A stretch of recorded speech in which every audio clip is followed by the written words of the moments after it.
As far as I can remember, when we recorded last week, you picked PRX to win, and I picked EG to win because I am a true North American believer that we would win the championship. I changed my pick actually on the desk, which is what really matters. You're not allowed to do that. Nope, I did it. So it doesn't matter because the more people heard me say EG was going to win the series than said PRX was going to win the series. More people watched the main broadcast. So. Yeah, but you're real fans. The true fans of seangares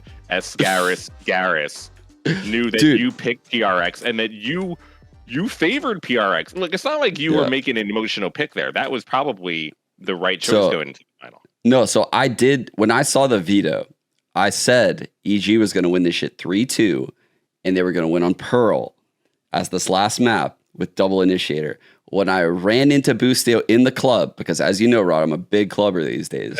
That's what I like doing in my spare time. YouTube comments, if you don't know, since we last recorded and since this video, Sean has been out to 2 clubs, not just one. He's been on the dance floor 2 different times getting his booty down. I've been picking up new vices along the way this Champions.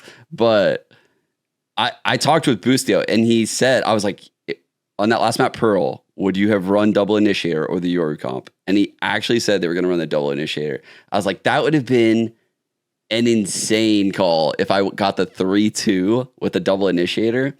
Oh man, that would have been insane. But here we are. They win 3-1. Honestly, I can't complain. That final was sick. I thought it was sick in the venue. What did it look like to you at home, Rod? I mean, the real winners was Riot Games, because it seems like every single match that we've had the last week have all been bangers. The grand finals, the lower finals, the upper finals, even getting before to the final 4. I would say since the bracket has been from the quarterfinals on with the final 8 teams, every single series has delivered. And this final really was no different. I mean, you're the expert here, Sean. How were EG really able to be the underdog here and make it all the way to be the champion this year? I mean, this final was a goddamn masterclass by, I feel like, Potter. I feel like this is, and honestly, the team, like in general, like coming into the series, right? They had a comp change, and it's on the opening pick for PaperX. PaperX fell right into the Giga Trap, Rod. They pick Split thinking probably, oh, this is the map Demon 1's going to play Astra. They go back to their old comp with the Jet Raze. And I think Potter said she literally just woke up and told them like they're going to play this comp. She probably had some set plays from the run.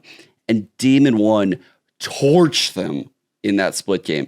That second half was absolutely effing insane. I don't want to drop the F-bomb and lose all the ad revenue, but holy dude, he went 18-5 plus 13, 285 damage round, 400 ACS on the attack half of Split after an 8-4 start. Like, holy shit. He destroyed PaperX in that second half.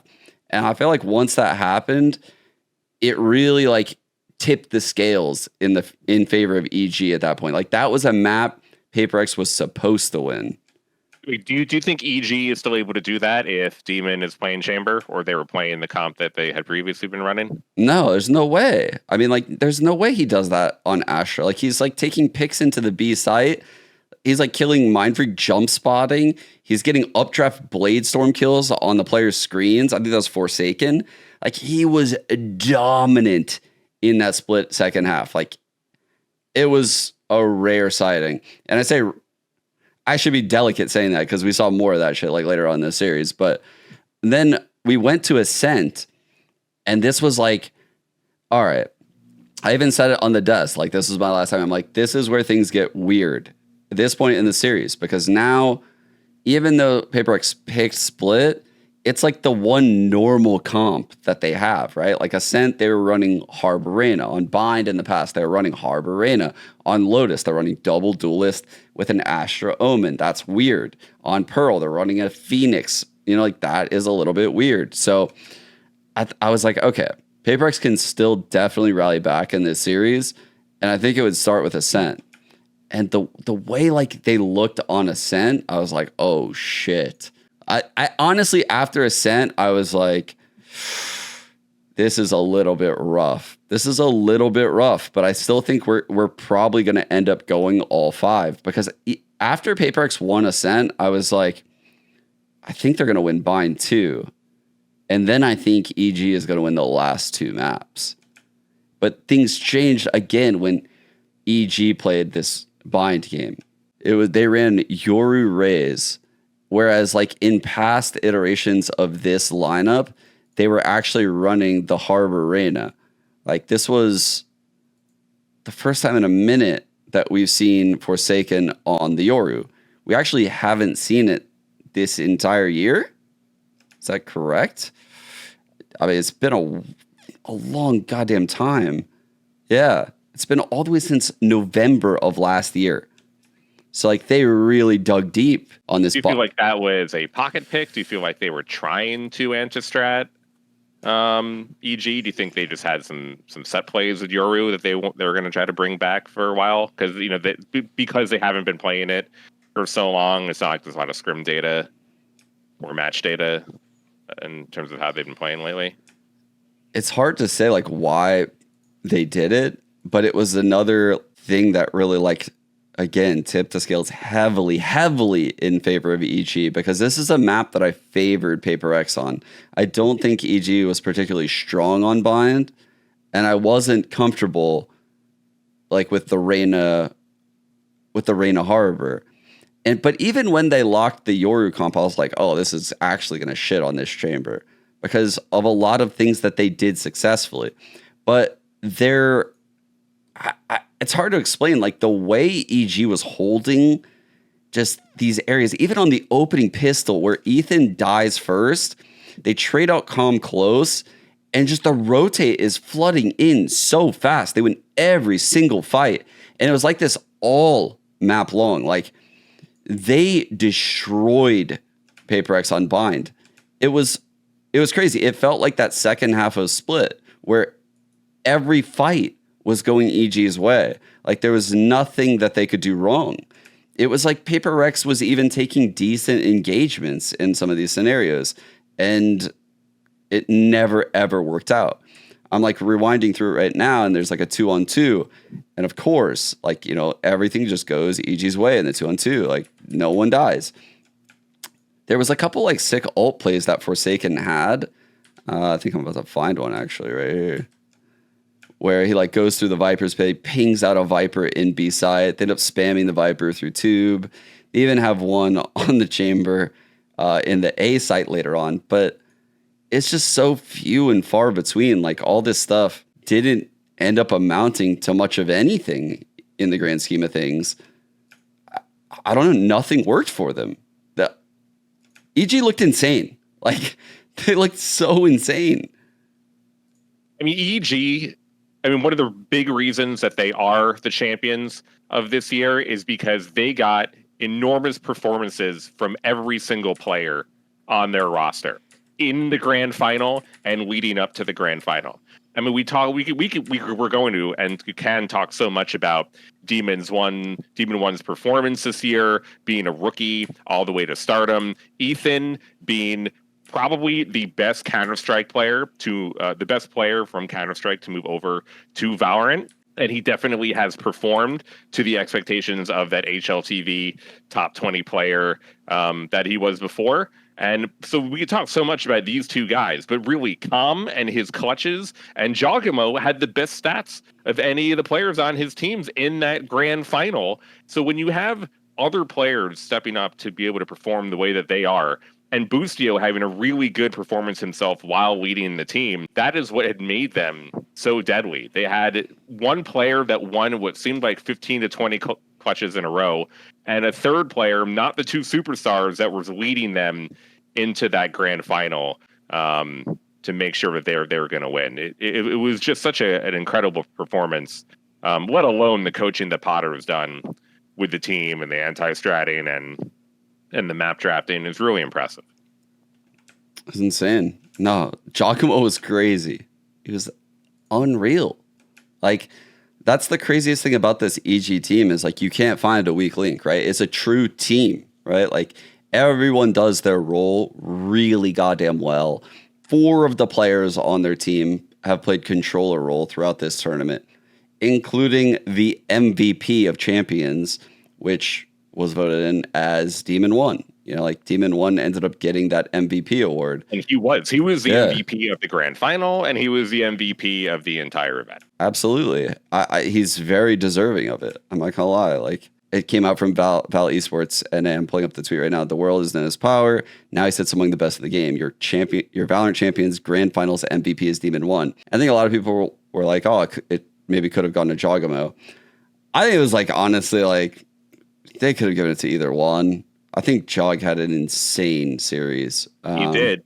He really did. He really did. I don't know, like what made them pick Demon 1 over Jogamo. Honestly, could have been either one. It was really close. It really was. Yeah.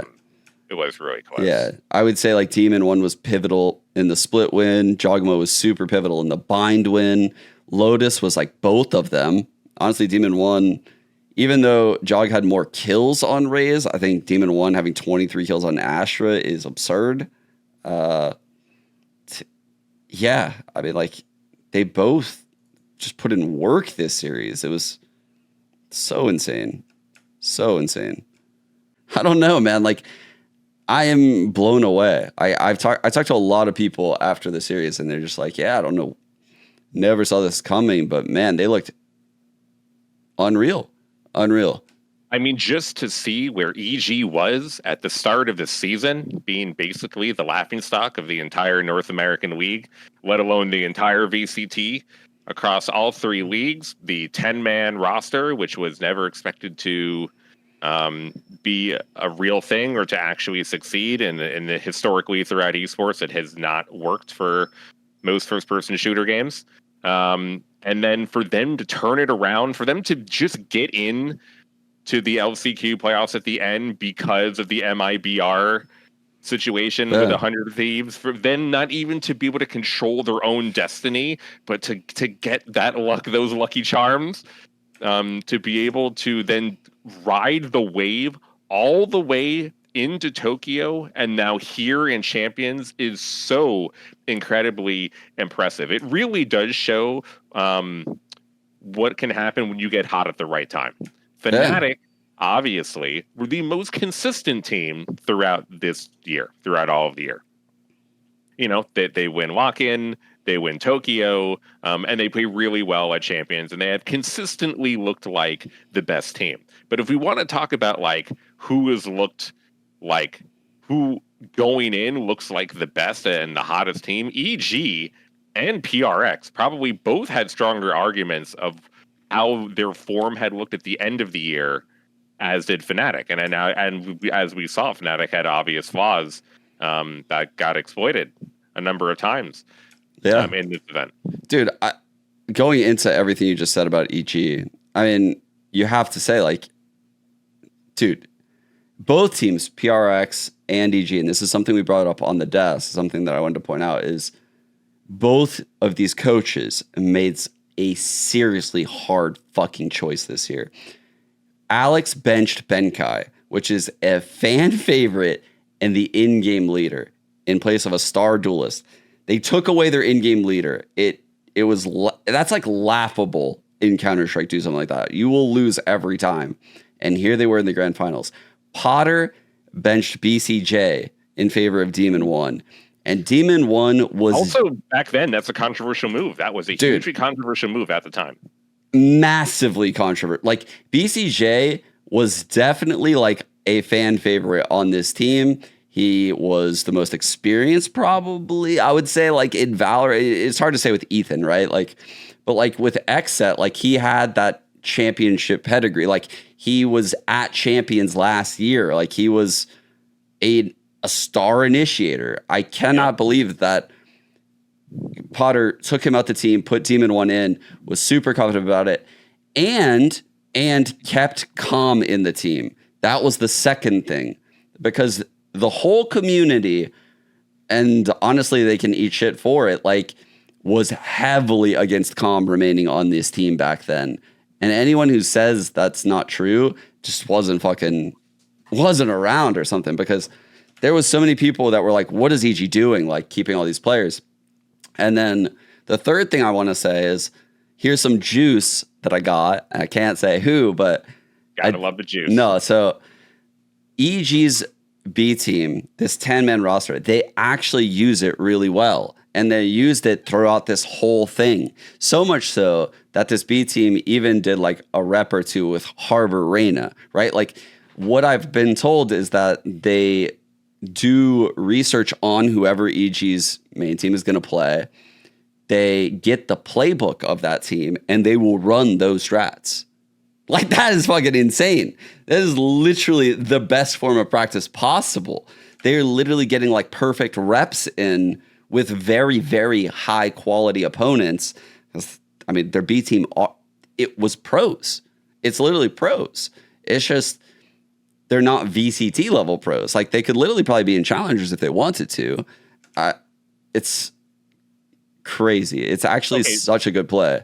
So ignoring the current state of the economic situation of esports, which is very fluid, and we already know that player salaries are expected to go down next year. So the viability of teams having huge rosters, but they are going to have the academy teams connected to the partner teams. I forget the terminology that's used, but every partner team is going to be able to have an academy team that's in challengers. Do you think, with this now working for EG, that other teams should go to a 6+ man roster? Now we have seen it fail so many times over the years. That is why everyone was so gun shy to begin with. But considering how much success EG has had, and a lot of the great things that you point out, like being able to consistently scrim another team without getting your own strats leaked, and to be able to work together to get really good against all viable compositions and metas, do you think this is something that teams should be doing? Not considering the financial constraints. I mean, you have to consider the financial constraints. That is literally the only thing you would consider. So I would say probably not, because obviously the more teams that do it, the less value it has. And it's like, if 5 out of the 10 teams in VCT do it, then it's really just like a wash, right? Like right now it's a good idea for EG because they are the only team doing that. But that wouldn't be the case if, the vast majority of the teams in VCT, Americas or internationally did this. They would get no value out of it, and then teams would stop doing it. So I think it's a really good idea. I was doubtful of it to begin. I think the way they did it was amazing, and props to them. They had great foresight into all this. Yep, very true. Along with this, Potter is 100% the coach of the year. Without a doubt. She was already, we already spoke about it, she was already in the lead versus Mini, just considering the expectations versus results. Everyone expected Fnatic to be good. They were incredible. So Mini definitely got that credit, but everyone expected EG to be awful. And then Potter helped turn this around to be a championship level team. That was before the finals. Now that they won and she was able to lift a trophy, she is the first woman to lift a trophy in esports in a mixed males team. For any tier 1 esport, that is incredible for that to happen. And, she is such an integral part of why they were able to get this far. Her energy was great. Like, I personally love the Alex approach, where every time he bangs the table harder and every time his head rocks back and then his head is in his hands. I love that. Like that fuels me. That is my favorite way of how a coach should be. Like if I had to pick between the two, that's more my style.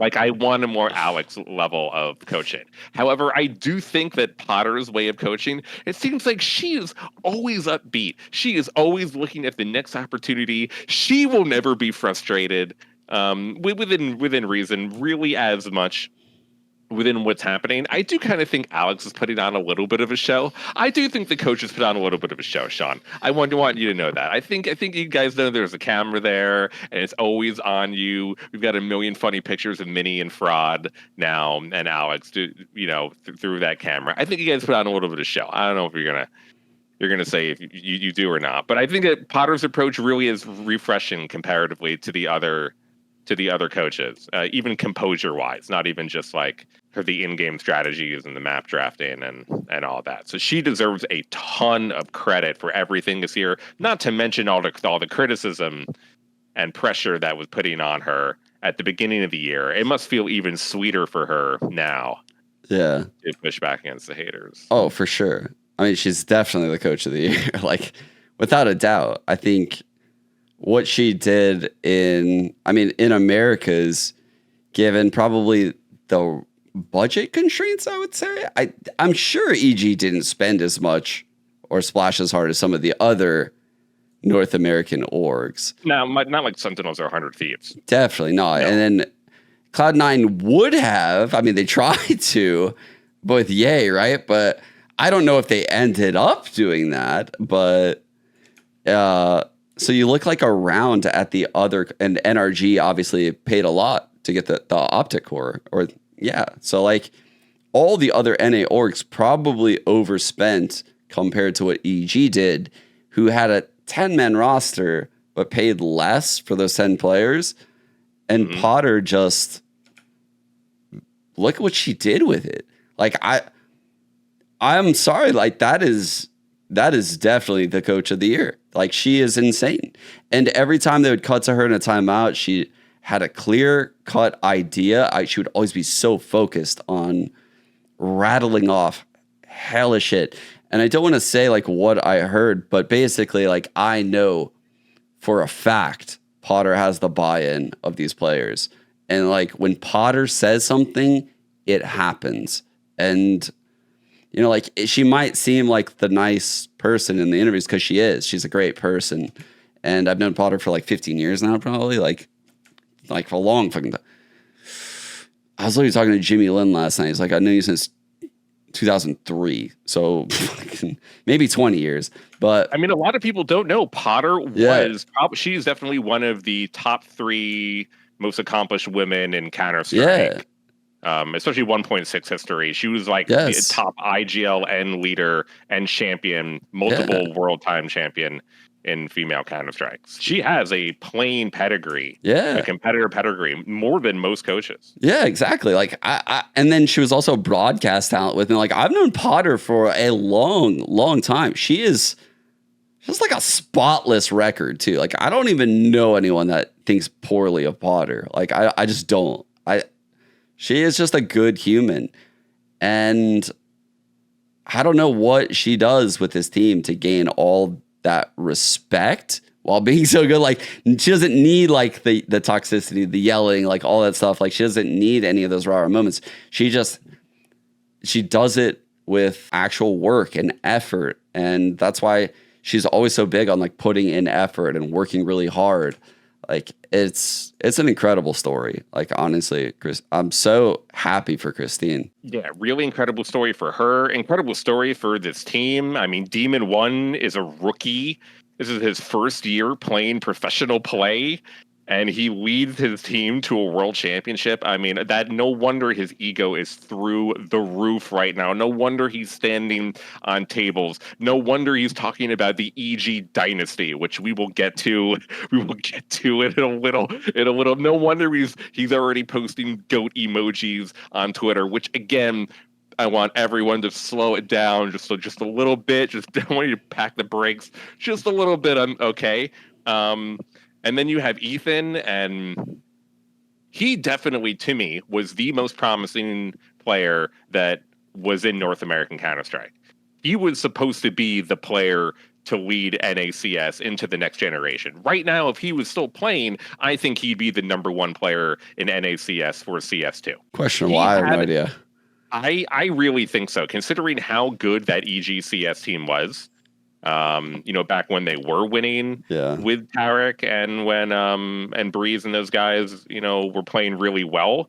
I think him switching over to Valorant, he was the most promising player. I think like his time in 100 Thieves was okay, but less than great. And then NRG really did not go as well as he had wanted to. But with this championship, he really now has definitely gotten back to the point that he'd wanted to when he initially switched. It's tough to say who the best player in North America is. I'm still sided a little bit more with Ethan. I don't want to inflate this Demon One kid's ego already more than it is. I mean, he already is probably going to tell everyone he's the best in the world, and we could talk about that in a little bit. But even best of North America, I feel like I still got to give it more to Ethan. So I feel like he feels really accomplished for himself. So everything this team has done, really impressive. And I put this win, EG here, with Evil Genius's win at the International 5, which is North America's only win in Dota. And of course, Cloud9's run at the Boston Major, which is North America's only win in a Counter-Strike major. Yeah. This is like their victory here definitely is one of the greatest accomplishments throughout all of North American history with this title. Definitely absolutely. Was unexpected. No, absolutely. So I talked about this game with a lot of people that were in that arena for the Cloud9 game. And I mean, I was on the desk for the Cloud9 game against FaZe, the Cloud9 major. I was on that desk and then I was on this desk. And I literally get goosebumps thinking about the similarities. Like, it just felt the exact same to me. Like, I talked with Tarek, who was on that team. He's like, dude, I felt it. Like, it was literally the same shit. It was insane. It literally felt like the exact same moment. It felt like, you know, like this happens, like I feel like once every like 10-ish years in North American esports, where we win a tournament. Not only do we win a tournament, we did it on home soil, and it's just the most epic shit ever. Like, the whole crowd is just giga hyped, and everyone is rooting for this shit to happen. And it seems like a miracle. Like, after it's over, it's like, our team definitely didn't seem like the favorite coming into this. No. I don't know how we got here, but here we are. And man, like, God, the production throughout the whole thing was immaculate, just like how I felt in E-League. This was a step above. The intro was fucking spectacular. Going into like this Adam Acapella tweet. Apicella, this guy's been doing esports for years and years and years. And, you know, like, he just thinks it's the best he's ever seen. And I agree. I mean, like, I people link me to like all the League of Legends stuff. I've never seen any of that stuff, so I can't really comment on it. But good for you. This shit was definitely the best I've ever seen. And I've seen a lot of tournaments over my years in FPS titles, obviously. This was so sick. It was so sick. And the fact that it was in LA and they had like all of like the LA like influencers to like hype it up and be there and support it and co-stream from the venue, the performance, obviously. There's just fucking Elon Musk was in the crowd. Like, what is happening? Like, what is actually going on? LA's biggest influencer, Elon Musk, showed up to the crowd and got exactly what he deserved. There he is. I'm playing it right now. There he is. I'm watching Sliggy's for a sec, dude. Just getting food, dude. No, that was actually shocked. I could not believe how base the crowd was for doing that. I really love that we got a We Want Twitter chant too. Dude, that's so insane. And then on the other side of things, there's fucking Ben Affleck walking around. This guy's in the green room. He's the nicest human ever. Like, bro, he's just giving everyone the time of day, like talking to them. Like, it was crazy. It was crazy to see, like, personally, I didn't see him. I got super unlucky. I missed him by like 5 minutes. But everyone, all the talent that were in the green room were like, man, he was literally the nicest dude ever. I was like, be real with me.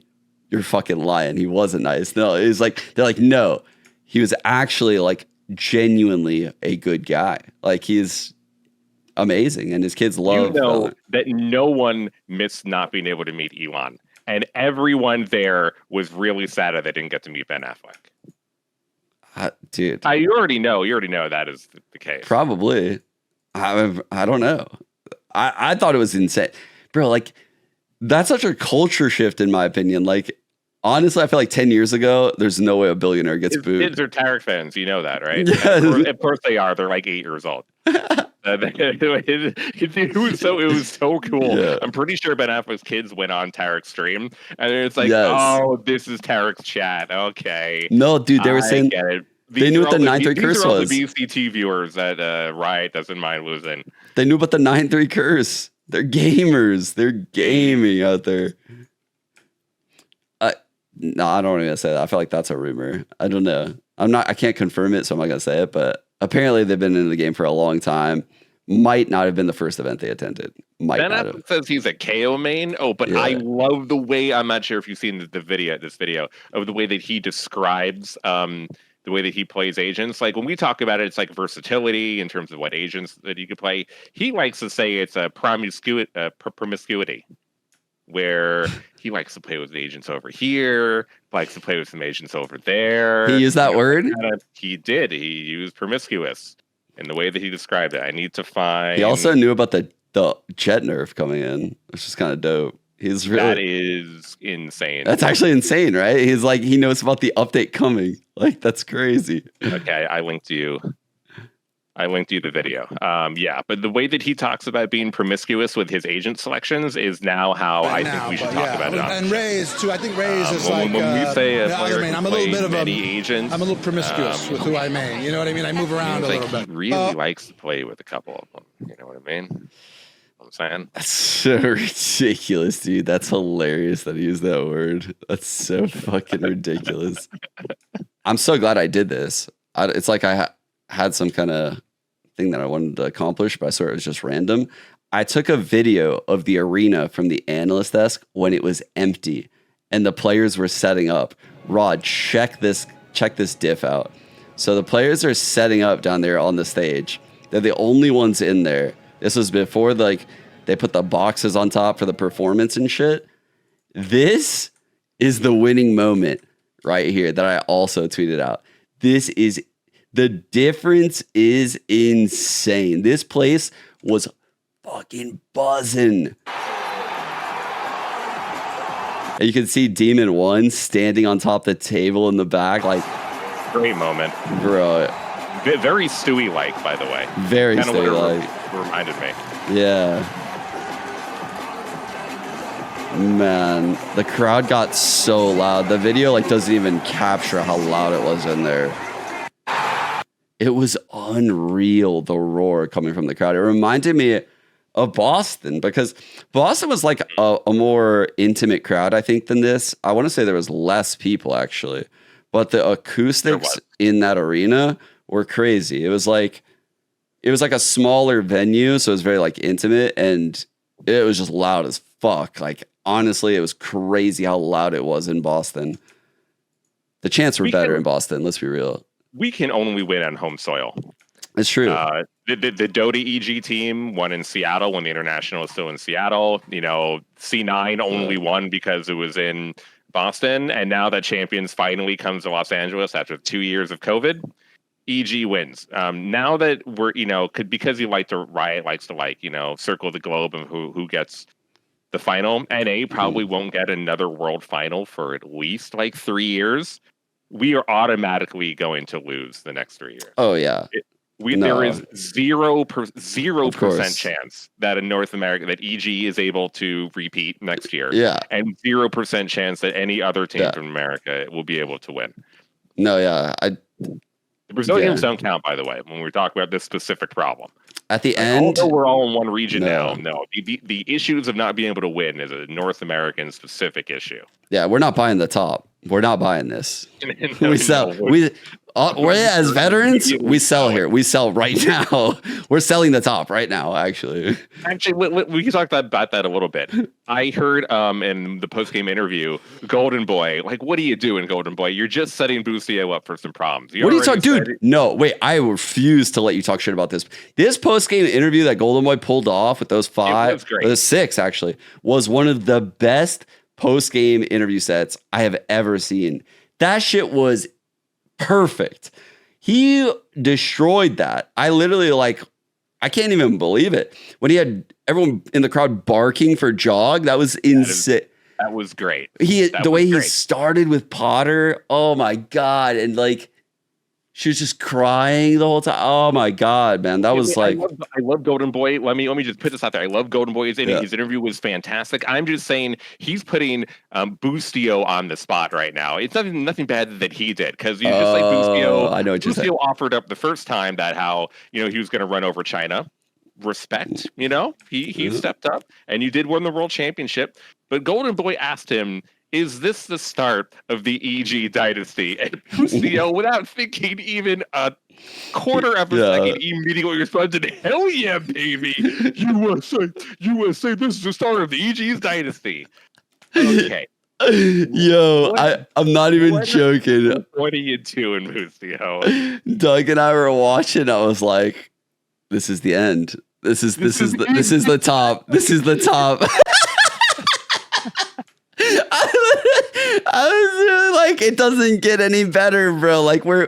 This has to be the top. If we keep winning, honestly, the other regions would just get so upset. They wouldn't allow for it almost. They would. Dude, I love the answer. It's not a media train answer that you would normally get off. I love EG, we're going to play our best. I love that Bustio said it, but you are absolutely right.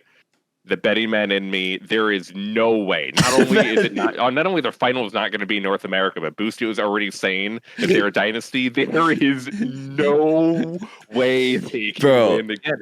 It's just impossible. Everything is now going wrong. Allow me here to play devil's advocate, because they literally went counter jinx on everything, and it played out so well. Did you know that Bustio touched the trophy, Rod? Did he? He touched the trophy the night before. He did. Where did I tweet this shit? This is actually unbelievable. I was maulding when I saw this. I can't even find it. Maybe I didn't tweet it because I was so shocked. What I did was I sent it to Signal, the group chat for the talent. And I said, oh no, I got bad news, guys. And I had to scramble for the link, and they all thought I had COVID. They were panicking. And then I posted the link to the tweet, and they were so mad at me because I was like, it's over. It's over. He touched the trophy. But bro, it doesn't matter with this team. They can say they're going to win. They can say this team's dog shit. They can say they're the best in the world. And it's all true. It doesn't matter. I actually respect it. Low key, they don't believe in jinxes. They don't believe in jinxes at all. They're probably respected too. They legit probably are going to be a dynasty. But just the fact, no, I can't believe it. If I believe it, then it won't happen. Right? I mean, we already had a talk, a couple weeks ago. Is Fnatic going to be a dynasty? And look what we caused. Yeah, that's true. That answer went immediately to no. Yes, it just went right into the ground. Right, directly into the ground. Going back to Fnatic, I do feel terrible for them. I talked with Minnie about it a little bit at night. I wanted to talk to Boaster about it too, but he kind of just went away for karaoke. I'm not even trolling. It just sounds like a Boaster to do, but I'm not even trolling. It actually is what he does. So he just snuck away to go do karaoke. And I was like, dude, I feel terrible for you guys because you were in such a hard spot. You were on a team that literally just did not lose. And then you went into Champions, and everyone's obviously studying the shit out of you. But what are you going to do? Are you going to change your map pool? You're going to add Pearl in? You don't play that before. If you lose playing Pearl, that would feel worse. Are you going to change your comps, which haven't failed yet? Like, what do you do in that? I don't know. They won so much that they even got an unlucky matchup. They lost to Loud twice. If they run into EG or PRX, I think there's a very good chance they win. Yeah. I mean, they did change their bind comp, I guess, with the chamber, but that's not that much, like, and ultimately it didn't really play a part in these losses. I don't know, man. I think, they ran into a team that was really good. I think the fact that EG beat Loud was crazy. That series was wild. That map 5 was something special. Like, that showed so much guts out of EG to win that map 5. I didn't feel like I'd ever see an NA team win a map like that map 5. They looked insane in that series. I was actually more proud of them for winning that series than the finals. What about you? Yeah. I mean, that one took more guts. That one was the thing that got them over the hump. The biggest issue for EG was they cannot close. They either get early leads on maps or early leads in the series, and they're not able to close in either situation. And that was a series where they finally proved to everybody that, yes, we can. We can get this done. We can win the final. That's why I believe they could beat PRX in the grand finals to begin with, because of that previous series, which I think was definitely the most impressive series of the tournament for them. Yeah. So huge for EG. Great for all around. None of us are picking them to win again next year as of right now because of everything listed above. But really great for them. Really, really big. So big that I have to ask you a question. Are you going to buy the merch, Rod, to support? Are you going to buy the merch? For how incredible, like, we just spent at least 40 minutes talking about how incredible this performance was from EG, all the individual members on their team, and the historical perspective of EG in terms of North American esports and what this means for the entire region across all games. For all of that to be true, and then for EG to tweet what is easily one of the worst things my eyes have ever had to see in terms of merchandising or ability for fans to have. Bro, very impressive. Super impressive, EG. You 2 thumbs up. They literally just took a picture and they just took the most basic font and they put World Champions with the EG logo. That's actually so funny. That's actually so funny, dude. I don't know why that's so funny. I can't stop. Because it wasn't just like a meme tweet. It was like a sincere, like, this is what we're doing. So funny, dude. This is what we're doing. We want you to buy this. We're serious about this. So, Rod, I already linked you to the Reddit post. It's honestly a banger. It's the worst international land winner commemorative merch. We got EG's hoodie. We got the optic shirt. Honestly, I don't even think that one's so bad. Or do you go with the Sentinels NFT? I'm fucking crying, dude. No, the optic shirt, not great, but fine. It's fine. Okay, it's only up to the Sentinels NFT and EG sweatshirt, dude. And for as much as I hate NFTs, that is how fucking. I'm crying. No, you can't pick the NFT. No. I'm sweating, dude. You're not gonna pick the NFT, surely. No, it's the hoodie has Potter on it, bro.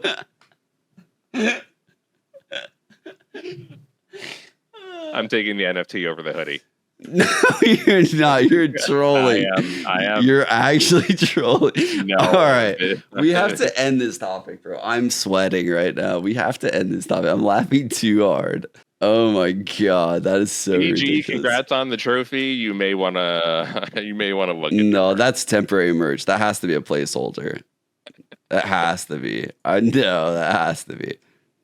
Dude, god damn it. I did it. So I had your stat thing up for Jog earlier when you were talking about Jog, and I forgot to show the showstopper. I'm just gonna play it right now because it's insane. It's literally one of the kill someone midair. Yeah, he kills something midair. It's 11-9, like probably one of the most pivotal rounds in the game, right? Yeah, and it's so insane. He pops his showstopper, and just how he reacts is so stupid. It's so insane. It is so hard to kill an updrafting, dashing jet like that. Like, that is the hardest showstopper of all time. Like, I can't even believe it. I could not believe it when I saw it. Like, I could not. That has to be the most ridiculous shit ever pulled in like the winning moment of a grand finals. For like, all you Raze mains out there that are shooting the floor and complaining that you're only getting 138 damage and they're not dying, why don't you do what Jog does and shoot them directly into the body? Okay, you want to be a good Raze main? No more floors, no more walls in terms of trying to get splash damage. All right, be a real Raze main. Direct hits only.